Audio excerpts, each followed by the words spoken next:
दीपोत्सव भी मना अयोध्या में।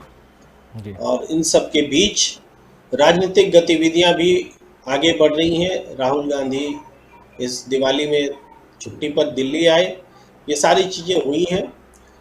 और इस बीच एक ये भी है कि 2 साल पहले दिवाली में हमारे देश की जो अर्थव्यवस्था की स्थिति थी, बाजार की स्थिति थी, कमोबेश 2 साल बाद भी वही स्थिति बनी हुई है। दिवाली के मौके पर आप तुलना करेंगे 2 साल पहले और आपकी आज की, तो यही स्थिति बनी हुई है। लेकिन दूसरी तरफ में इस पूरी इकोनॉमी से जुड़े हुए जो लोग रोजगार में जुड़े रहे, उनकी संख्या घटी है, वर्क फोर्स छोटा हुआ है। एक नौकरी के लिए आवेदन निकलता है तो लाखों लोग वो नौकरी मांगने निकल पड़ते हैं।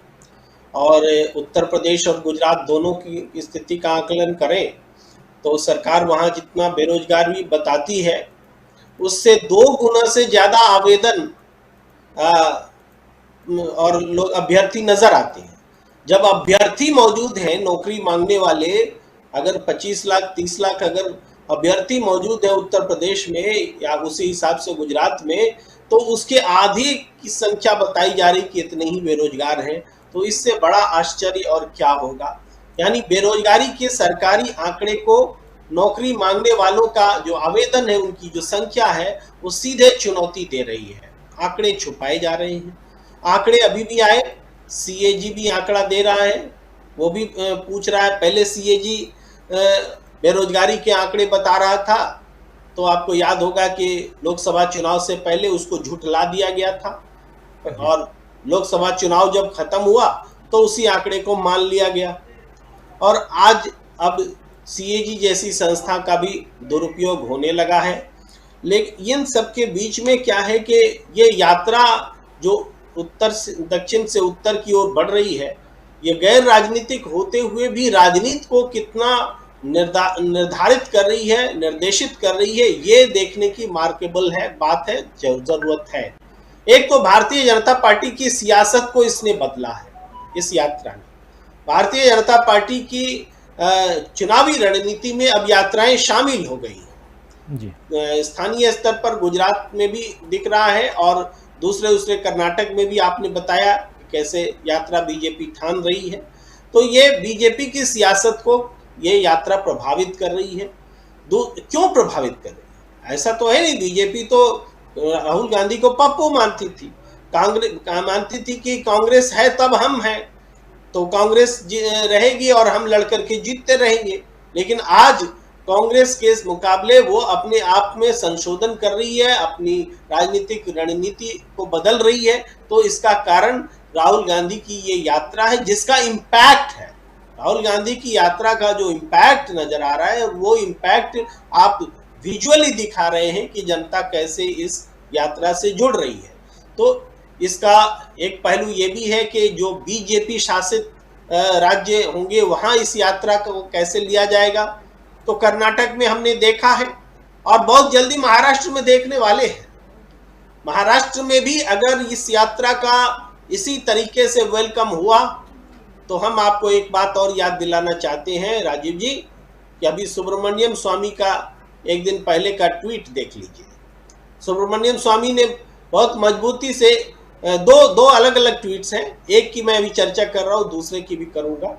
एक ये कि नागपुर जैसे इलाके में जहां पंचायत समिति का चुनाव होता है, और नागपुर का मतलब समझिए आरएसएस का गढ़, नितिन गडकरी का इलाका, देवेंद्र फडणवीस का इलाका, वहां चुनाव में कांग्रेस को बम्पर जीत मिली है। और कांग्रेस ही नहीं, सहयोगी दल एनसीपी, शिवसेना, इन सबका भी अपना फिगर है। और अगर 36 सीटों पर कुल चुनाव होता है तो लगभग 31 पर यही लोग हैं।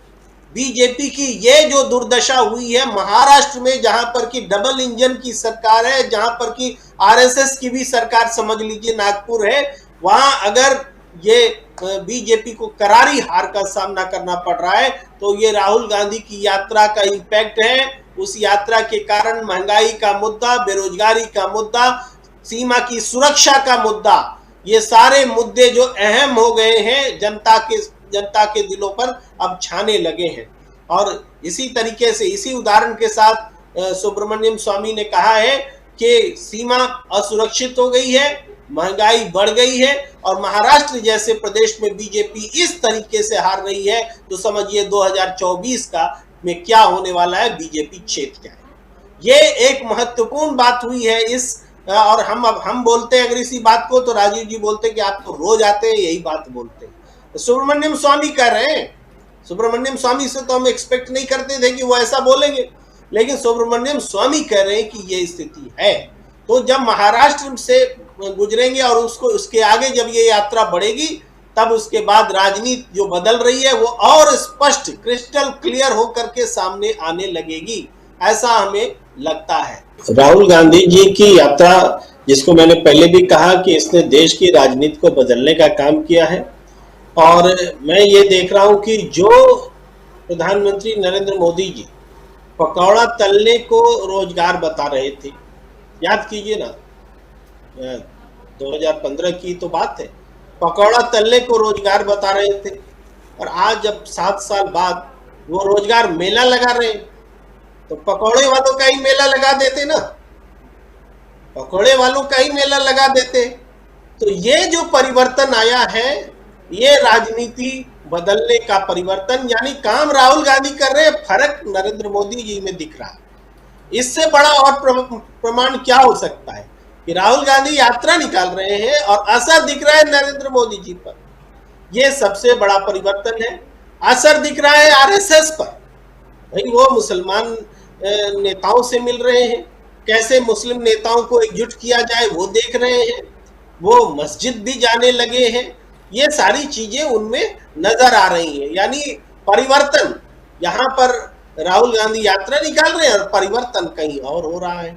तो ये परिवर्तन बता रहा है कि राजनीति बदल रही है। कांग्रेस को इसका फायदा हो रहा है कि नहीं, ये फायदा तो आमतौर पर हम लोग चूंकि चुनाव में नतीजों से आंकते हैं तो वो चुनाव नतीजों के आधार पर देखते हैं और दिखेगा भी, लेकिन जन समर्थन के रूप में नजर आ रहा है, चुनाव नतीजे के रूप में समय आने पर आएगा, लेकिन उसके सिम्टम्स जो है वो दिखने लगे हैं। सिम्टम्स ये भी है जो थोड़ी देर पहले कह रहे थे धनंजय जी कि शरद पवार जी या आदित्य ठाकरे, ये लोग अगर राहुल गांधी की यात्रा का स्वागत करने के लिए मन बनाए बैठे हैं तो ये भी परिवर्तन है, क्योंकि ये तमाम लोग थे तब भी जब राहुल गांधी को लगातार पप्पू साबित किया जा रहा था, उनकी किसी भी एक जेन्युइन बात के पक्ष में ये लोग खड़े नहीं हुए। राफेल के मुद्दे पर राहुल गांधी अकेले पड़ गए, और हम जानते हैं कि राफेल में कैसे 550 करोड़ का राफेल 1650 करोड़ में खरीदा गया, लेकिन फिर भी ये देश अंधा बना रहा, फिर भी ये विपक्ष अंधा बना रहा, सहयोगी साथी अंधे बने रहे, और बीजेपी की तो बात ही छोड़िए, वहां तो अंधभक्तों की भीड़ है। तो अब यहाँ सहयोगी दलों में भी फर्क आ रहा है कि वो राहुल गांधी की यात्रा का स्वागत करने बैठे। क्यों करने बैठे? क्योंकि राहुल गांधी की यात्रा जो चमत्कार पैदा कर रही है उसमें वो अपना अंश भी जोड़ सके और ये कह सके कि महाराष्ट्र में जो कुछ हो रहा है उसमें हमारा भी योगदान है। यानी उस चमत्कार के प्रतिफल को पाने की लालसा इनको उनसे जोड़ रही है। तो ये वो चीज है राहुल गांधी की यात्रा जो हमें सब जगह से दिखाई पड़ रही है।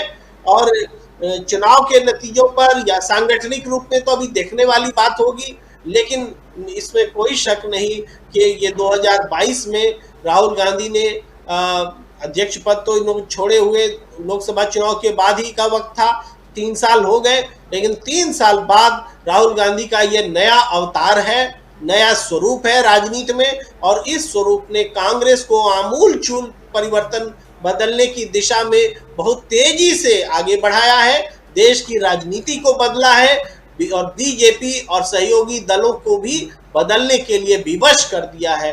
यही उपलब्धि है राजीव जी।